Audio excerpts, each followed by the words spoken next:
तो प्यारे बच्चों, इसके पहले वीडियो में हम लोगों ने मानव मस्तिष्क एवं मेरु रज्जु के कार्यविधि और उसके संरचना को एकदम भली भांति देसी तरीके में अध्ययन कर चुके हैं। अब आज के वीडियो में हम पढ़ेंगे सूचनाओं का आवागमन, यानी कि मनुष्य के शरीर में सूचनाओं का आवागमन मनुष्य या जंतुओं, यानी कि जब हम मनुष्य की बात करेंगे तो जो क्रियाएं मनुष्य पर लागू होंगी वह हमेशा जंतुओं पर भी लागू होंगी। तो यानी कि हम क्या पढ़ेंगे, सूचनाओं का आवागमन, यानी जंतुओं में सूचनाओं का आवागमन कैसे होता है, सूचनाएं कैसे पहुंचती हैं।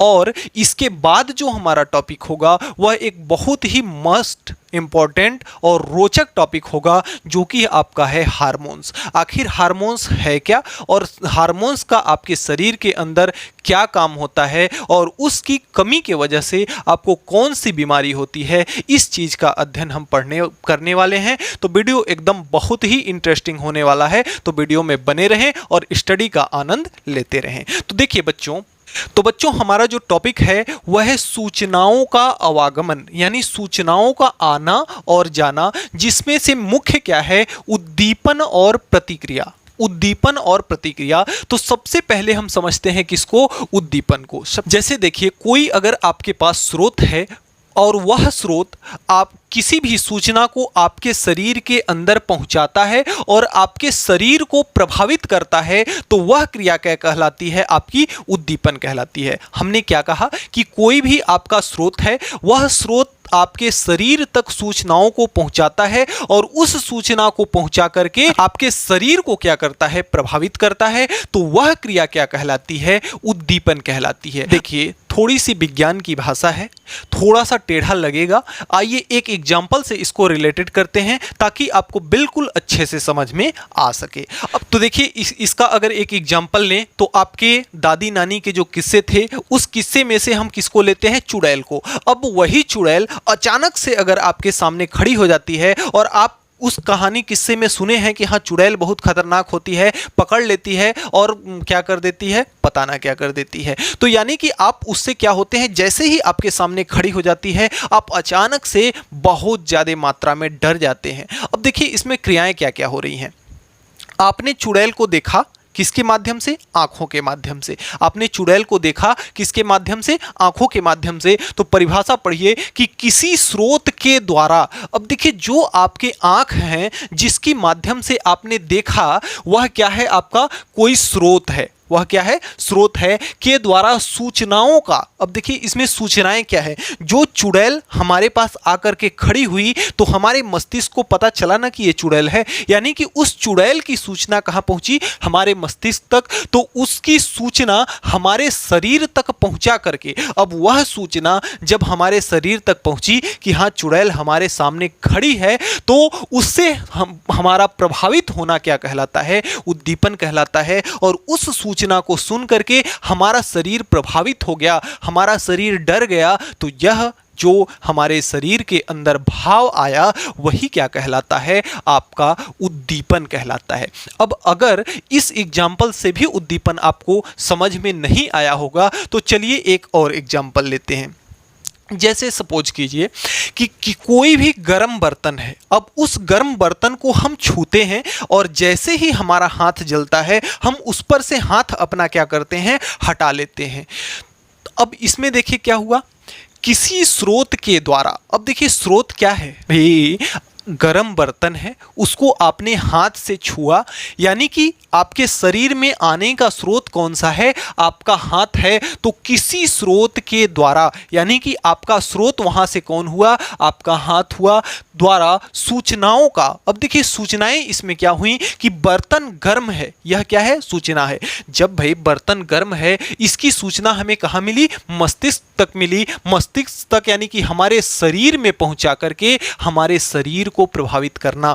अब देखिए, इसमें हमारा शरीर किस प्रकार से प्रभावित हो रहा है कि जब हमारा स्रोत यानी कि हाथ जब बर्तन को टच किया जब बर्तन को क्या किया, टच किया, तो उसकी सूचना हमारे कहाँ तक पहुंची, हमारे दिमाग तक पहुंची, मस्तिष्क तक पहुंची, और मस्तिष्क ने कहा कि हाथ अपना हटा लो, यानी कि गर्म है, यानी कि इस हाथ में हमारे किसका अनुभव हुआ, गर्मपन का अनुभव हुआ, यानी हमारा शरीर प्रभावित हुआ। और इस प्रभाव को, इस हमारे शरीर को प्रभावित होने की क्रिया को ही हम क्या कहते हैं, उद्दीपन कहते हैं। तो उम्मीद करते हैं उद्दीपन आपको समझ में आया होगा। अब अगले क्रम में हमारा है प्रतिवर्ती क्रिया।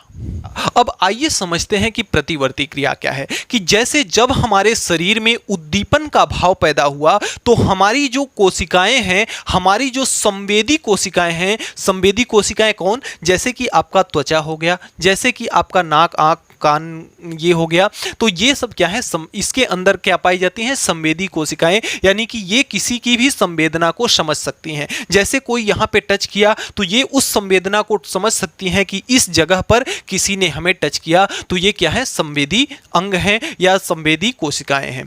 तो जब उद्दीपन की सूचना संवेदी कोशिकाओं के माध्यम से कहाँ पे पहुंची, हमारे दिमाग में पहुंची या हमारे मेरुरज्जु के पास पहुंची।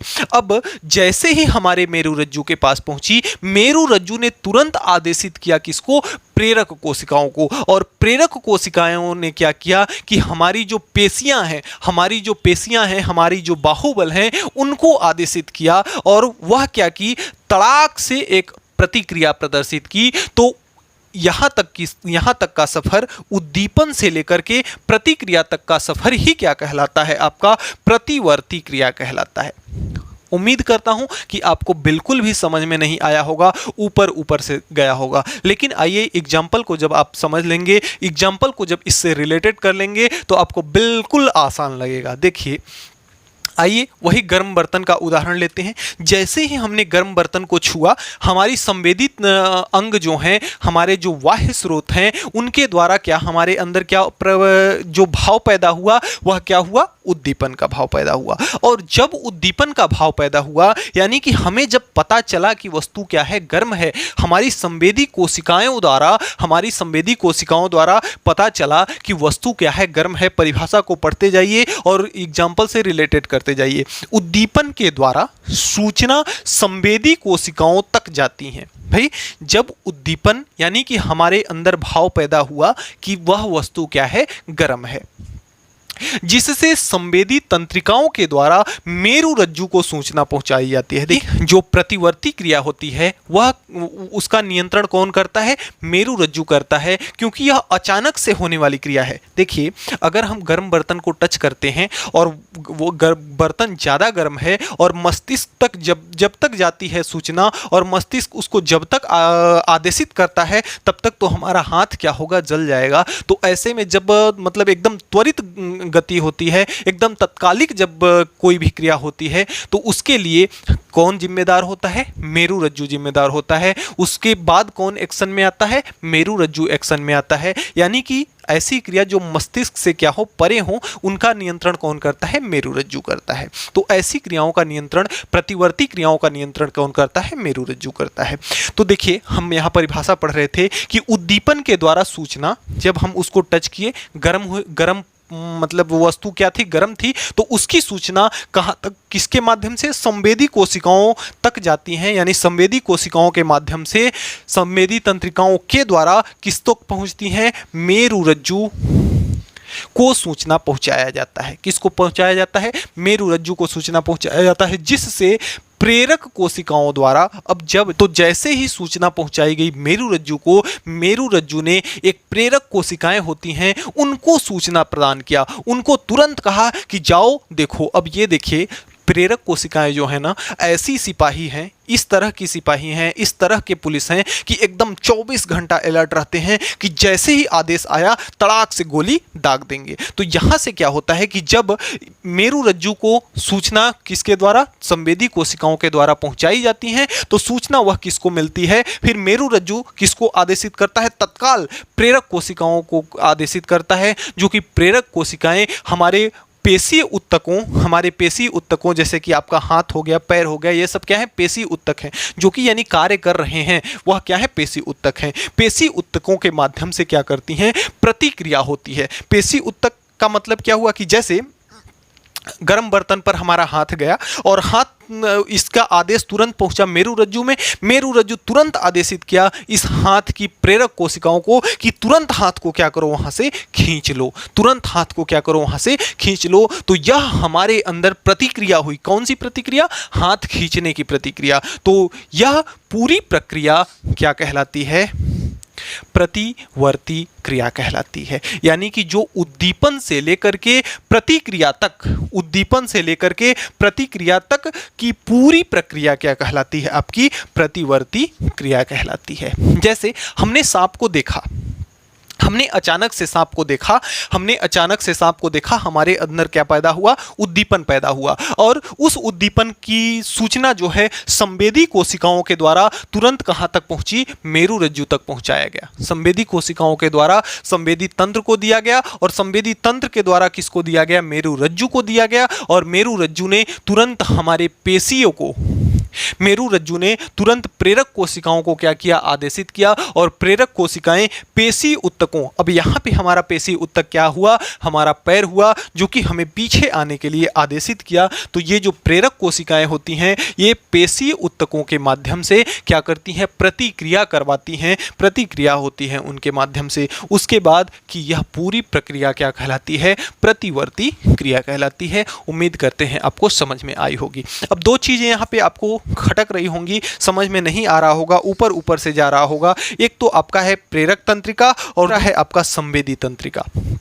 देखिए थोड़ा सा इसमें इन दोनों में अंतर है। संवेदी तंत्रिका जो है, संवेदी तंत्रिका क्या करती है कि यह किसी वस्तु से यानी कि बाह्य स्रोत से सूचना कहां पहुंचाती है? मस्तिष्क तक। ध्यान से समझिएगा, छोटा सा अंतर है। जो संवेदी तंत्रिका होती है वह बाह्य स्रोत से सूचना कहां पहुंचाती है? मस्तिष्क तक। और जो प्रेरक तंत्रिका होती है वह मस्तिष्क से सूचना यानी कि मेरु रज्जु से सूचना कहां तक पहुंचाती है? बाह्य वस्तु तक पहुंचाती है। अब इसमें क्या है देखिए, इसी एग्जांपल से रिलेटेड इसको करते हैं। हमने जैसे ही वस्तु को छुआ, वस्तु गर्म थी, तो हमारे मेरु रज्जु को सूचना दिया गया कि हाँ वस्तु गर्म है।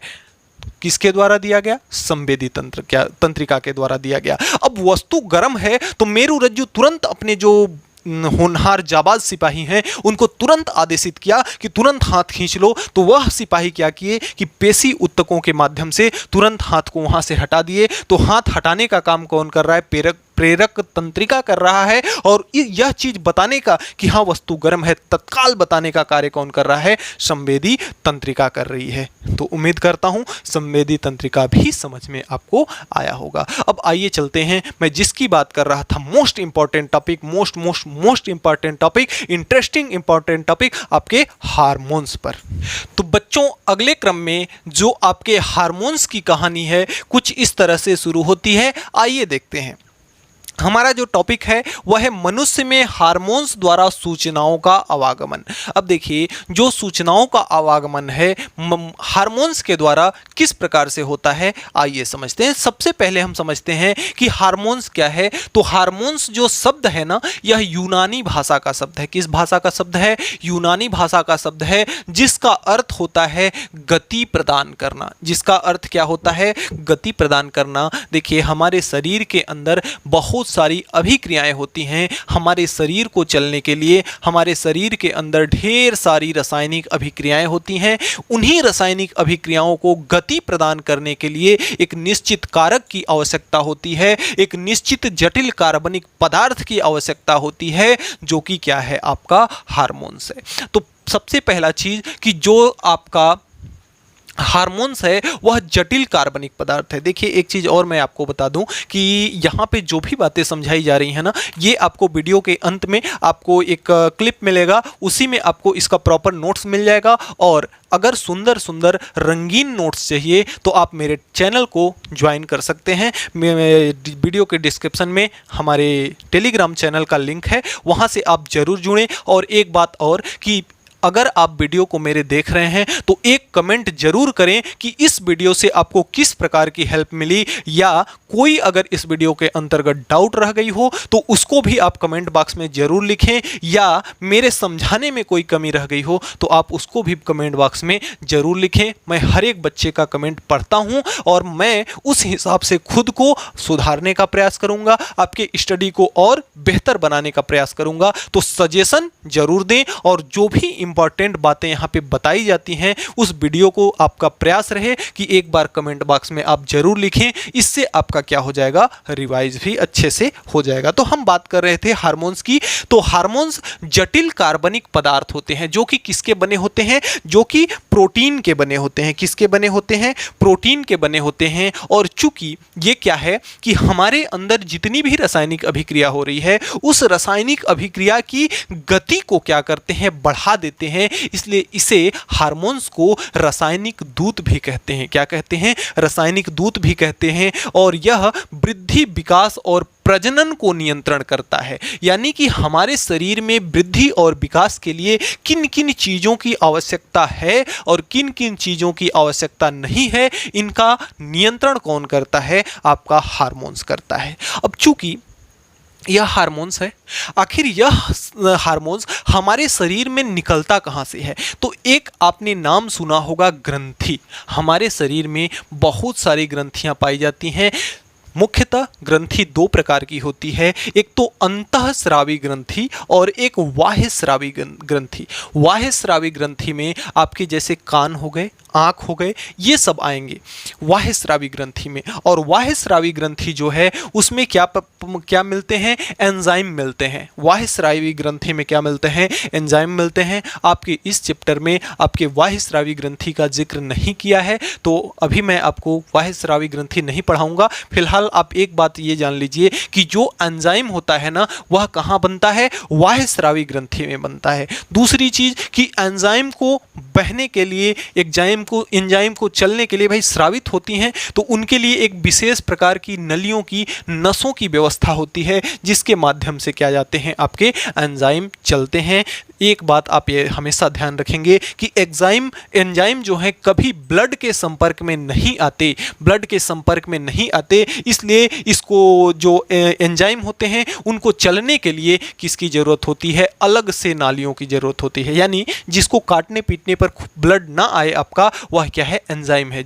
जैसे हमने बताया कि ये बाह्यस्रावी ग्रंथि कहते हैं। जैसे कान हो गया, आँख हो गया, अब इसमें क्या क्या स्रावित हो रहा है, इसमें एंजाइम क्या है। जैसे कान में आपके खूंटी बन जाती है, खूंटी में क्या होता है, प्रोटीन होता है, और वह खूंटी किससे आपकी मिल रही है, कान से। तो जो वह खूंटी है वह क्या है, एक प्रकार का एंजाइम है। क्या है, एक प्रकार का एंजाइम है जो कि बाह्यस्रावित ग्रंथि कहाँ से निकल रही है, आपके कान से निकल रही है। आँख में जो कीचड़ पड़ जाता है तो कीचड़ भी क्या है, एक प्रकार का एंजाइम है जो कि बाह्यस्रावी ग्रंथि से निकल रहा है। तो फिलहाल में भाई कान से जो खूंटी आती है उसके लिए विशेष नली होती है ना, वह ब्लड में मिलके तो नहीं आती है। आँख से जो कीचड़ आता है वह ब्लड में मिलके तो नहीं आता है, उसके लिए विशेष एक प्रकार की व्यवस्था होती है। तो फिलहाल बाह्यस्रावी ग्रंथियों के बारे में इतना ही, ज़्यादा कुछ नहीं बात करेंगे। आइए चलते हैं हम अंतःस्रावी ग्रंथि। अंतःस्रावी ग्रंथि ये ग्रंथियां हमें बाहर दिखाई नहीं देती, ये हमारे शरीर के अंदर मौजूद होती हैं।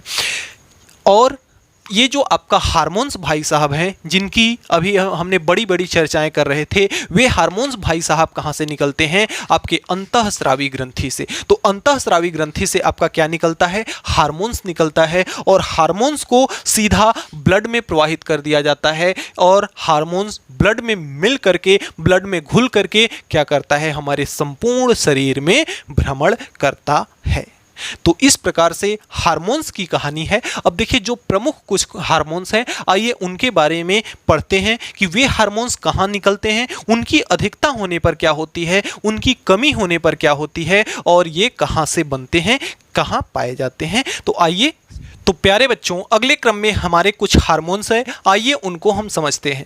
तो देखिए बच्चों, जैसा कि हम लोग पाचन सिस्टम को पढ़ रहे थे, तो एक हमारे अगन्याशय भाई साहब वहाँ हमें मिले थे, जिनके बारे में मैं उम्मीद करता हूँ आप जानते होंगे। तो सबसे फर्स्ट जो आपका हार्मोन्स है वह क्या है, आपका इंसुलिन है, जो कि आपके अगन्याशय की दीवारों से स्रावित होता है, यानी कि अगन्याशय के अंदर क्या होता है, बनता है, जिसका नाम क्या है, इंसुलिन। और यह शुगर की मात्रा को, यानी हमारे शरीर के अंदर चीनी की मात्रा को क्या करता है, नियंत्रित। तो देखिए, अगर आपके शरीर में इंसुलिन की कमी हो जाती है, यानी कि इंसुलिन हार्मोन्स का बनना अगर आपके शरीर में कम होने लगता है, तो होता क्या है कि जो हमारे शरीर के अंदर चीनी की मात्रा है, शक्कर की मात्रा है, वह ब्लड के सहारे, जब ब्लड की सहायता से जब हमारे पूरे शरीर में जाती है, तो अंतिम स्टेप में पहुंचता है वृक्क के पास, और वृक्क क्या करता है, ब्लड को छानने का कार्य करता है। तो अगर इंसुलिन की मात्रा नहीं होगी,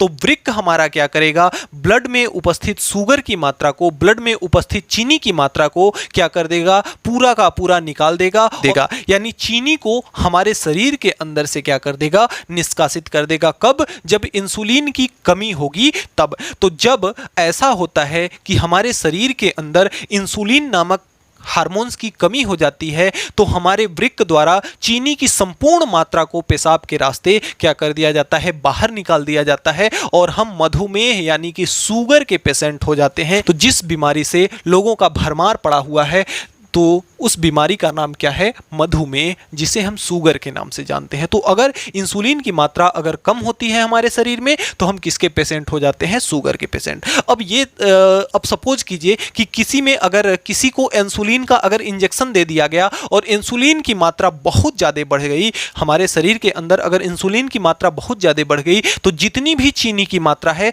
सारा का सारा चीनी कौन एब्जॉर्ब कर लेगा, हमारा वृक्क एब्जॉर्ब कर लेगा, और हमारे मस्तिष्क को जो चीनी की मात्रा चाहिए वह मस्तिष्क तक नहीं पहुंच पाएगी। तो इससे और भी घातक बीमारी होने की संभावना है। तो देखिए, यहां से हमें क्या पता चला कि इंसुलिन अगर कम हुआ तो भी आपकी बीमारी हो गई मधुमेह, और इंसुलिन अगर हमारे शरीर में बहुत ज़्यादा मात्रा में हो गया, तो हम तब पर भी हम क्या हो जाते हैं, बीमारियों से ग्रसित हो जाते हैं। यानी कहने का मतलब कि जो आपका हार्मोन्स है वह समुचित मात्रा में आपके शरीर में होना अत्यंत आवश्यक है। अब देखिए, अगला हमारा जो है वह है पैराथायराइड। पैराथायराइड जो है आपके गले के पास पाया जाता है। कि कहाँ पाया जाता है, आपके गले के पास पाई जाती है। एक ग्रंथि होती है पैराथायराइड, जिससे आपका हार्मोन्स निकलता है पैराथायरॉक्सिन। क्या निकलता है, पैराथायरॉक्सिन निकलता है, जो कि क्या करता है, कैल्शियम और फास्फोरस की मात्रा का नियंत्रण करता है। देखिए, हमारे शरीर में पैराथायरॉक्सिन की मात्रा अगर कम हो जाती है, पैराथायरॉक्सिन की मात्रा हमारे शरीर के अंदर कम हो जाती है, तो हमारे जो मांसपेशियां हैं, यानी कि जैसे हाथ के जो मसल्स हैं, पैर जो हैं, उनकी मांसपेशियों में बहुत ज़्यादा मात्रा में हमें दर्द रहेगा। और अगर इसकी पैराथायरॉक्सिन की मात्रा बहुत ज़्यादा बढ़ जाती है, पैराथायरॉक्सिन की मात्रा बहुत ज़्यादा बढ़ जाती है, तो इतना कैल्शियम हो जाएगा कि देखिए, कैल्शियम का क्या होता है कि जब हमारे ब्लड की सहायता से कैल्शियम पूरे शरीर में फैलता है, तो हमारी जो हड्डियां हैं उनके द्वारा कैल्शियम का क्या किया जाता है, कैल्शियम को सोखा जाता है, चूसा जाता है। कैल्शियम को क्या करती हैं, ब्लड के अंदर से सोख लेती हैं हमारी हड्डियां। तो अगर पैराथायरॉक्सिन की मात्रा बहुत ज़्यादा हो जाएगी, तो वहाँ हमारी हड्डियां जो हैं कैल्शियम की मात्रा को उस ब्लड के अंदर से चूस नहीं पाएंगी, और फिर क्या होगा कि हमारी हड्डियां धीरे धीरे गलना शुरू हो जाएंगी, और हमारी हड्डियां क्या हो जाएंगी, कमजोर हो जाएंगी। तो अगर पैराथायरॉक्सिन की मात्रा बढ़ जाती है, तो उससे हमारी हड्डियां क्या होती हैं, सड़ने लगती हैं, हड्डियां हमारी कमजोर पड़ने लगती हैं। अगले क्रम में है आपका थायराइड। देखिए, थायराइड आप जानते होंगे, यहाँ पे ये भी आपकी गर्दन में पाई जाती है, और जो कि सबसे बड़ी ग्रंथि है, जो आपकी अंतःस्रावी ग्रंथि है। अंतःस्रावी ग्रंथियों में से सबसे बड़ी ग्रंथि कौन है, आपकी थायराइड है, जो कि कौन सा हार्मोन्स निकालती है, थायरॉक्सिन। यह कौन सा हार्मोन्स निकालती है, थायरॉक्सिन हार्मोन्स निकालती है, जो कि हमारे शरीर के अंदर ऑक्सीकरण को बढ़ावा देता है। यानी ऑक्सीजन, जो श्वसन की क्रिया में हम ऑक्सीजन लेते हैं, और हमारे पाचन सिस्टम में जो ऑक्सीजन का रोल है, उसका नियंत्रण कौन करता है, आपका थायरॉक्सिन करता है। अगर आपको थायरॉक्सिन की मात्रा क्या हो जाती है, ज़्यादा हो जाती है, थायराइड आपका बढ़ जाता है, तो आपको क्या क्या वहाँ से कौन सी बीमारी होती है, मोटापा होता है। कौन सा बीमारी होता है, मोटापा। एक चीज़ और है कि कहा जाता है कि जो आयोडीन है ना, आयोडीन में क्या पाया जाता है, ऐसा कहा जाता है कि आयोडीन की उपस्थिति में थायरॉक्सिन हार्मोन्स क्या होता है, अधिक मात्रा में बनता है। तो अगर थायरॉक्सिन की कमी हो जाएगी तो वहाँ पे आपको कौन सा रोग देखने को मिलेगा, घेंघा रोग, जो कि आपका गर्दन क्या हो जाता है, किसी किसी को देखेंगे गर्दन के पास इतना सा निकल जाता है, इतना बड़ा थैला, तो ये क्या कहलाता है, घेंघा कहलाता है। और अगर थायरॉक्सिन की मात्रा अगर बहुत ज़्यादा कम हो गई, बहुत ज़्यादा बढ़ गई, तो क्या आपका हो जाएगा, वहाँ पे मोटापा देखने को मिलेगा, हमारे शरीर के अंदर पानी भर जाएगा। अगले क्रम में आपका है अधिवृक्क। देखिए जब हमने वृक्क पढ़ा रहा था तो ऊपर हमने वृक्क, दोनों वृक्क जो थे, तो ऊपर उन दोनों वृक्कों पर एक छोटा छोटा ऊपर चिपके हुए थे, वे क्या कहलाते हैं, अधिवृक्क कहलाते हैं, जिसकी अंग्रेजी होती है एड्रिनल। क्या होती है, एड्रिनल। और इससे जो आपका हार्मोन्स निकलता है वह निकलता है एड्रीनेलिन। कौन सा निकलता है, एड्रीनेलिन हार्मोन्स निकलता है, जो कि क्या करता है, हमारे शरीर के अंदर नमक की मात्रा को, लवण की मात्रा को क्या करता है, नियंत्रित करता है। इसको हम कहते हैं फाइट फॉर फ्लाइट, मारो और उड़ो। देखिए यह क्या है, यह एक ऐसी ग्रंथि है जो आपकी ये एड्रीनल है, जो आपकी एड्रिनल है, और कौन सा हार्मोन स्रावित करती है, एड्रेनेलिन हार्मोन्स जो स्रावित करती है। एड्रेनेलिन हार्मोन्स क्या करता है, जैसे आपकी यह दिल की धड़कन को अत्यंत तेजी से क्या करेगा, बढ़ा देगा, अत्यंत तेजी से आपकी दिल की धड़कन को बढ़ा देगा। जैसे एग्जांपल लेते हैं कि आपको चुड़ैल से बहुत ज़्यादा डर लगता है, अब किसी की आवाज़ पीछे से आ रही है, झम झम झम, पायल की आवाज़ आ रही है, चूड़ी की आवाज़ आ रही है, आप एकदम से डर गए, आपका जो ये धड़कन है एकदम तेजी से धड़कने लगा, आपका जो जीभ है, आपका जो लार है वह क्या हो गया, सूखने लगा, पसीना ज़्यादा आने लगा, आप बहुत ज़्यादा डर गए। आपके हृदय की जो धड़कन है जो 72 बार होती है एक मिनट में, वह कितना चली गई, 400 बार चली गई, 200 बार चली गई। अब आप बहुत तेज़ी से डर गए, अब वह धीरे से आकर के आपके कंधे पर हाथ रख देती है, आप और भी अचानक से डर गए कि अरे साला ये तो हमारे पास आ गई एकदम। अब होता क्या है कि जब आप पीछे उलट के देखते हैं तो कहते हैं कि अरे ये तो मेरी वाली है। अब पूरी तरह से आपका जो धड़कन बढ़ी हुई थी, आप डर के मारे जो हाँफ रहे थे, धीरे धीरे करके क्या होता है, सही होने लगता है। तो वही क्या है, फाइट फॉर फ्लाइट, यानी कि फाइट, बहुत तेजी से फाइट करके आपके दिल की धड़कन को बहुत ज़्यादा बढ़ा देगा। और फिर क्या करेगा, जैसे ही आपको पता चलेगा कि हाँ ये तो मेरी वाली है, धीरे से आप फ्लाइट से सारी धड़कन उड़ जाएगी, जो आपकी धड़कन है 72 बार वही बस शेष रह जाएगी। जैसे आप अगर आपको कहीं स्टेज पे जाना है, कोई भाषण देना है, तो भाषण देने के पहले, आप स्टेज पर जाने के पहले आपका एकदम धक धक धक धक धक धक बहुत तेज़ी से धड़कने लगेगा कि हाँ जाएंगे, अभी क्या बोलेंगे, अटक जाएंगे, ये वो 50 ठो आपके दिमाग में प्रश्न घूमने लगेगा। और जैसे ही आप स्टेज पर जाकर के माइक पकड़ लेंगे, आपकी जितनी भी धड़कन तेज हुई है वह सारी धड़कन क्या हो जाएगी, नॉर्मल हो जाएगी। तो यह किसका कमाल है, एड्रीनेलिन का कमाल है। किसका कमाल है, एड्रीनेलिन का कमाल है, जो कि लवण के मात्रा को क्या करती है, नियंत्रित करती है। मोस्ट इंपॉर्टेंट जो आपका 5वां है, जनन ग्रंथि। क्या है, जनन ग्रंथि। जनन ग्रंथि क्या है, देखिए जनन ग्रंथि अलग अलग पाई जाती है, मेल में अलग पाई जाती है, फीमेल में अलग पाई जाती है। जो मेल में होता है टेस्टीज होता है, और जो फीमेल में होता है ओवरीज होता है। क्या होता है, ओवरीज होता है। अब देखिए जो टेस्टीज होता है, टेस्टीज में 2 हार्मोन स्रावित होते हैं। तो एक तो आपका है टेस्टोस्टेरोन, जो कि क्या करता है, जैसे अवस्था के हिसाब से हमारे शरीर के अंदर, पुरुषों के शरीर के अंदर, मेल के शरीर के अंदर बदलाव देखने को मिलता है। जैसे दाढ़ी आ जाती है, मूछें आ जाती हैं, आवाज़ में थोड़ा सा घर्राटापन आ जाता है, नाक बजने लगता है। तो ये सब क्रियाएं जो होती हैं टेस्टोस्टेरोन के कारण होती हैं। अगला है आपका स्पर्म, जो स्पर्म काउंट होते हैं, जो कि हम जनन के समय में क्या करते हैं, डिस्चार्ज करते हैं। वह क्या होता है, किसके कौन से हार्मोन से निकलता है, आपका टेस्टीज से निकलता है। कहाँ से निकलता है, टेस्टीज से। तो इस स्पर्म भी क्या है, एक प्रकार का आपका हार्मोन। तो देखिए जो मेल होते हैं उसमें 2 हार्मोन्स पाए जाते हैं जनन से संबंधित। पहला तो आपका है टेस्टोस्टेरोन, जो कि अवस्था के हिसाब से आपके शरीर में चेंजेस लाता है। और आपका एक है स्पर्म जो कि आपके जनन में सहायक होता है, प्रजनन में आपके सहायक होता है। अब अगला आपका है जिसमें देखिए फीमेल में जो ओवरीज होता है इसमें 3 प्रकार के ये पाए जाते हैं हार्मोन्स। पहला आपका है एस्ट्रोजन।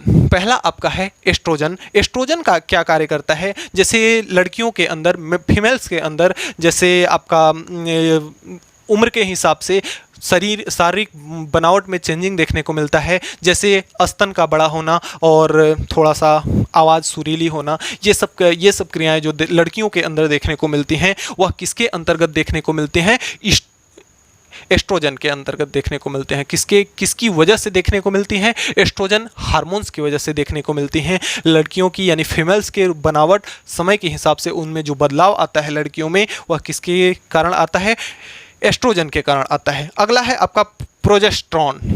देखिए जो प्रोजेस्टेरॉन होता है वह प्रोटेक्ट करने का कार्य करता है, वह फीमेल्स के अंदर प्रोटेक्ट करने का कार्य करता है। जैसे जो अब लड़कियों के पीरियड्स होते हैं, माहवारी होते हैं, उनमें बहुत सा मात्रा में दर्द भी होता है और बहुत मात्रा में अवांछनीय चीज़ें होती हैं, तो उनको नियंत्रित करने का, उनको प्रोटेक्ट करने का कार्य कौन करता है, प्रोजेस्टेरॉन हार्मोन्स का करता है। देखिए जिसमें प्रोजेस्टेरॉन हार्मोन्स की कमी होती है उन लड़कियों के पीरियड्स में क्या होता होगा, बहुत ज़्यादा मात्रा में दर्द होता होगा। और जिन भी लड़कियों में ये जो आपका प्रोजेस्टेरॉन नामक जो हार्मोन्स है उनकी अधिकता पाई जाती है, उनके पीरियड्स वगैरह में कोई भी दर्द या कोई भी दुख ज़्यादा नहीं होता होगा। तो यह क्या करता है, प्रोटेक्ट करने का कार्य करता है, कौन, प्रोजेस्टेरॉन हार्मोन्स। तो एस्ट्रोजन क्या करता है, शारीरिक जो समय के अनुसार फीमेल्स के अंदर जो शारीरिक बदलाव आते हैं उनका कारण क्या है, एस्ट्रोजन है। और जो आपका प्रोजेस्टेरॉन है वह क्या करता है, आपके उसको प्रोटेक्ट करने का कार्य करता है। और जो आपका रिलैक्सिन है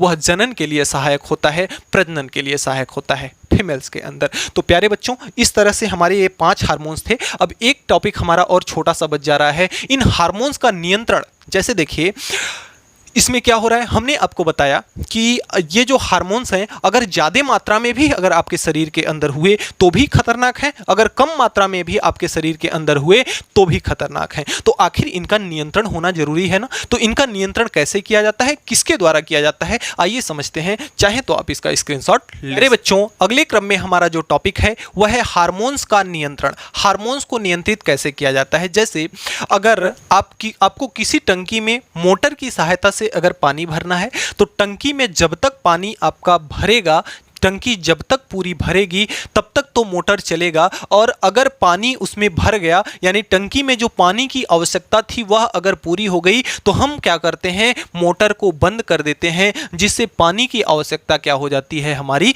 पूरी हो जाती है और टंकी का पानी बाहर नहीं गिरता है। ठीक उसी प्रकार से जो आपके हार्मोन्स हैं, देखिए हमारे शरीर को चलने के लिए हार्मोन्स भी जरूरी है, लेकिन अगर उसका उत्पाद होता रहा तो क्या हो जाएगा, हमारे शरीर में उस हार्मोन्स की संख्या बढ़ जाएगी, हार्मोन्स की मात्रा बढ़ जाएगी, जिससे हमें क्या होगा, तमाम प्रकार की बीमारियां हो सकती हैं। तो जो हार्मोन्स बन रहे हैं, एक कोई ऐसा मास्टर होगा, एक कोई ऐसा टीचर होगा जो उसको क्या करेगा कि जैसे अगर आपका इंसुलिन बना रहा है अग्नाशय, तो अग्नाशय को एक ऐसा टीचर होगा जो कि डंडा लेकर के तुरंत खड़ा हो जाएगा कि बेटा अब बनाना बंद कर दो, अब कल बनाना, नहीं तो डंडे पड़ेंगे। यानी कि उसको रोकने वाला कोई होना चाहिए। तो यानी कि हार्मोन्स की मात्रा का नियंत्रण करने वाला कोई होना चाहिए। तो देखिए जो आपकी पीयूष ग्रंथि होती है वह क्या होती है, सबसे अधिक हार्मोन स्रावित करती है और यह ही क्या करती है, उस मास्टर का कार्य करती है